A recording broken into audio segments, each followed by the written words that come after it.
네, 오늘 30장부터 이제 33장 말씀은 이제 위로의 책이라는 이제 별칭이 붙은 이제 부분입니다. 이 책이라는 별칭이 붙은 이유는 2절 말씀 때문인데요. 2절 말씀 보시면 이스라엘 하나님 여호와께서 이와 같이 말씀하여 이르시기를 내가 내게 일러준 모든 말을 책에 기록하라라고 되어 있습니다. 이 책에 기록하라고 했기 때문에 이 30장에서 33절을 위로의 책이라는 이제 별명으로 부릅니다. 그러면 이제 왜 말씀을 전하라라고 하지 않아 하시고 이 책에 기록하라라고 말씀하셨을까요? 이제 그 이유는 이 말씀은 장기간 보관해야 되는 말씀, 그러니까 즉 당장 이루어지지 않는 말씀이라는 것을 이제 의미하고 있는 겁니다. 이 예레미야는 이제 일생 심판의 메시지를 전했는데 이 심판의 메시지 바벨론에게 멸망당할 것이다. 항복하면 조금은 나아질 것이다의 이 메시지는 당대에 당장 이루어지는 말씀이고 이 예레미야가 지금 30장에서 33장에서 하는 이 말씀, 이 위로의 메시지는 당대에 이루어지지 않는 예언이라고 지금 이야기를 하고 있는 겁니다. 사실 이런 면에서 이제 예레미야 인생은 매우 꼬였다고도 할 수 있겠죠. 이제 심판 메시지만 전하는 사람처럼 보였을 겁니다. 근데 그렇기 때문에 지금 예레미야에게는 이 위로의 책을 기록할 은혜가 지금 허락된 겁니다. 이 위로의 책에는 이 이스라엘이 이제 다시 돌아올 70년뿐 아니라 이 하나님 나라의 완성을 미리 보여주는 이제 메시지가 전달될 겁니다. 그러니까 이런 의미에서 예레미야는 하나님 나라를 미리 엿본 선지자다라고 할 수도 있겠습니다. 어쨌든 그래서 그 위로의 메시지가 출발하고 있는데 이제 이 위로의 책에는 위로만 적혀 있지는 않습니다. 분명히 이제 죄의 대가가 기록되어 있는데 이 11절 후반부 보시면 그러나 내가 법에 따라 너를 징계할 것이요 결코 무죄한 자로만 여기지는 아니하리라라고 합니다. 하나님께서는 이 자녀의 잘못을 무조건 덮어주시는 모질이 부모가 아니시고 잘못한 것에 대해서는 반드시 매를 들어서 가르치시는 참된 부모이심을 드러내고 있습니다.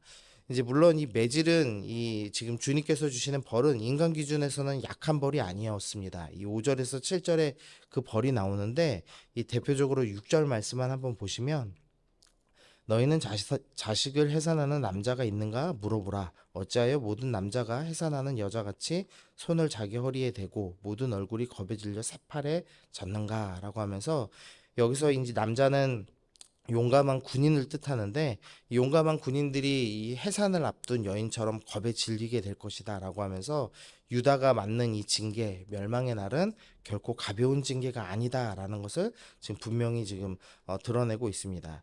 이 선지자 하나냐 같이 2년 안에 바벨론 멍에가 다 벗어질 것이다. 뭐 이런 거짓 메시지를 들으면서 안도했던 유다 사람들은 아마 이 마지막 멸망의 날에는 이 말씀 그대로 이제 새파랗게 질리는 일이 있을 것입니다. 이 사람들을 향하여서 주님께서 5절에서 뭐라고 말씀하시냐면 5절 후반부에 보시면은요. 두려움이요 평안함이 아니로다라는 이제 말씀을 하십니다. 이 29장 앞서 29장 11절에서는 너희를 향한 나의 생각을 내가 안 하니 평안이요 재앙이 아니니라라고 말씀하셨습니다. 그러니까 원래 하나님의 메시지는 평안이고 재앙이 아니어야 하는데 이 매질을 당해야 될 수준으로 범죄한 자들에 대해서는 하나님의 말씀을 뒤바꾸셔서 두려움이요 평안함이 아니다라고 이제 말씀하고 있는 겁니다. 하나님 앞에서 자신의 삶의 악을 도려내지 않은 자는 반드시 이제 매질을 당합니다. 특별히 주의 자녀들은 더욱더 매질을 당하여서 회복하고 다시 거룩한 삶으로 돌아오기 주님이 말씀하시죠. 근데 그때 주님께서 너희의 삶 가운데 두려움이요 평안함이 아니다라는 말을 하실 수도 있다라는 것을 우리가 좀 알아야 됩니다. 그래서 우리는 늘 두렵고 떨리는 마음으로 또 주님께서 매를 들어서 우리를 책망하시기 전에 먼저 회개하고 돌이키는 지혜로운 자녀가 되어야 되겠다라고 우리가 먼저 결단을 해야 하겠습니다. 두 번째로 좀 생각할 말씀은 4절 말씀인데요. 이 여호와께서 이스라엘과 유다에 대하여 하신 말씀이 이러하니라라고 되어 있습니다. 사실 지금까지 생각하면 이 예레미야를 통해서 전달될 말씀의 대상은 다 남유다였습니다. 이제 남유다가 바벨론에 멸망당할 것이다라는 스토리였는데 지금 이 4절의 말씀, 특별히 이 위로의 책을 시작하면서 이 위로와 회복의 대상이 남유다만이 아니라 북이스라엘이 지금 포함되어 있는 것을 오늘 볼 수가 있습니다. 이 솔로몬이 죽고 이제 통일왕국이 깨어지죠. 그래서 이제 기원전 930년에 나라가 나뉘었습니다. 그래서 이 여로보암이 북이스라엘에 금송아지를 만들고 금송아지를 하나님이다라고 섬기기 시작했습니다. 그러니까 나라의 시작부터 우상 숭배가 시작됐고 이 100년도 되지 않은 아합 왕 때에는 이제 아예 금송아지가 아니라 이제 바알을 숭배하는 사상이 시작됐죠. 그래서 결국 이제 기원전 722년에 나라가 망했습니다. 그리고 지금은 한 130년 뒤 정도 되는 시점입니다. 이미 북이스라엘은 나라가 망해서 없어진 때입니다.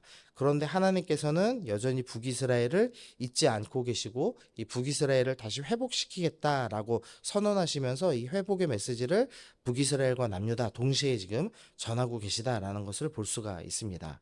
이 주님께서 벌받아 마땅한 이 자녀들을 혼내시지만 완전히 버리시지는 않는 분이라는 것을 지금 보여주고 계십니다. 이 돌아온 탕자 이야기가 이제 생각이 나죠. 이제 둘째 아들은 아버지 재산을 다 탕진했고 이제 종으로 삼아서 마땅한 이제 자녀였는데 아버지가 그 자녀를 보자마자 어떻게 하시냐면 가락지를 끼우시고 자녀를 삼아 주시는 사랑이 많으신 긍휼이 많으신 아버지로 등장하시는데 주님께서는 이 북이스라엘 수준의 우상 숭배와 여러 가지 악으로 멸망당해야 마땅한 이 북이스라엘 같은 자녀들도 주님께서는 매질은 하시지만 그러나 끝끝내 품으시고 다시 받아주시는 사랑의 아버지이심을 드러내고 있습니다. 그래서 우리가 주님께서 긍휼이 얼마나 많으신가에 대해서 생각하시면서 하나님 내가 긍휼이 많으신 하나님께 다시 되돌아가겠습니다. 회개하고 돌아가는 주님의 자녀가 또한 되어야겠습니다. 우리 마지막으로 살펴볼 말씀은 8절과 9절 말씀인데요. 이 예레미야의 회복의 메시지가 나옵니다. 그래서 이 8절 보시면 만군의 여호와의 말씀이라 그날에 내가 내 목을 그 멍에에서 꺾어버리겠다라고 합니다. 이 전에는 만군의 여호와의 말씀으로 어떻게 선포됐냐면 너네 바벨론에 항복해라라고 하면서 이 남유다가 이 만군의 여호와의 적이 되었다라는 이제 메시지가 전달됐었죠. 그런데 이제 다시 만군의 여호와 하나님께서 이스라엘 편이 되시고 이 적들을 꺾으시는 우리가 원래 알고 있던 만군의 여호와 신앙이 되돌아온 것을 볼 수 있습니다. 그리고 그날에는 이 이스라엘과 남유다 목에 있던 멍에를 꺾어버리시겠다라고 합니다. 근데 사실 이 말씀은 하나냐에게 들려졌던 말씀이었죠. 하나냐 거짓 선지자 하나냐가 이스라엘의 멍에를 끊으실 것입니다라는 이제 예언을 하였는데 그 예언이 비슷하게 지금 되고 있는 겁니다. 그런데 시기가 좀 다릅니다. 하냐나는 어떻게 예언했냐면 2년 안에 멍에가 벗을 것이다라고 예언을 했는데 예레미야가 지금 멍에가 꺾어질 것이다라고 얘기하는 시점은 8절 후반부에 보시면 다시는 이방인을 섬기지 않는 때라고 지금 이야기하고 있습니다. 이스라엘은 이후에 바벨론의 압제에 있다가 이후에는 메데바사 이제 세상에서는 페르시아라고 부르는 나라에 압제를 당할 것이고 또 그 이후에는 이집트의 프톨레미 왕조의 또 지배를 당하고 또 그리스 제국의 지배를 당하고 뭐 이런 식으로 나중에는 또 로마의 압제를 당하죠. 그래서 계속해서 이방인의 압제를 당합니다. 이방인을 섬기게 될 것입니다. 그러면 지금 예레미야가 이 멍에를 벗는다라는 예언은 언제 일어나는 예언인가? 이 최종 마지막 때에 일어나는 예언임을 알 수가 있습니다. 9절 말씀 보시면 그들은 그들의 하나님 여호와를 섬기며 내가 그들을 위하여 세울 그들의 왕 다윗을 섬기리라라고 되어 있습니다.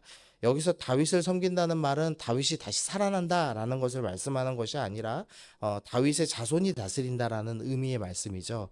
그래서 즉 다윗의 자손인 메시아 구원자 예수님이 최종 왕국 영원한 하나님 나라를 세우시고 그것을 다스린다라는 것을 의미하는 구절입니다. 그래서 8절과 9절의 말씀은 지금 당장 1, 2년 안에 일어납니다. 뭐 멍에가 벗어집니다라는 말씀이 아니라 영원한 하나님 나라를 소망하게 하는 말씀이라는 것을 알 수가 있습니다. 이 많은 사람들이 사실은 당장 눈앞에 어려움만 극복하면 좋겠다라고 생각을 합니다. 이 거짓 선지자 하나냐가 전하는 이 입이 당장 달콤한 사탕 메시지를 구하죠. 그러나 하나님께서는 지금 너희가 2년 안에 멍에 벗겠다라는 수준의 이 사탕 메시지가 아니라 지금 너희가 이 땅 가운데서 여전히 어려움이 있고 멍에를 메고 살아가겠지만 결국은 영원한 하나님 나라, 다윗의 자손인 주님께서 다스리시는 여호와께서 다스리시는 영원한 나라가 올 것이다라는 밥과 같은 메시지를 주십니다. 당장 입에는 달지 않지만 결국에는 몸이 건강해지는 그런 메시지를 우리에게 전달해 주고 계시죠.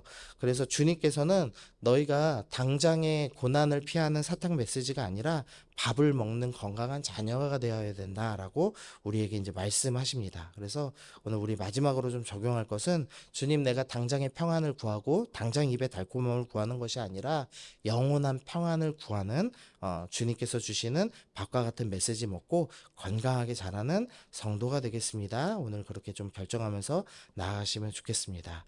그래서 우리 말씀 정리하면 주님께서는 자녀에게 때로는 매질을 드시는 분이십니다. 그래서 주님께서는 너희가 평안이요 재앙이 아니라라고 원래 말씀하시는 분이시지만 악을 도려내지 않으면 반대로 두려움이요 평안함이 아니다라고 말씀하실 수 있는 분임을 기억하며 우리가 두렵고 떨리는 마음으로 매를 드시기 전에 돌이키는 자녀가 되어야 되겠다라고 결정하시면 좋겠습니다.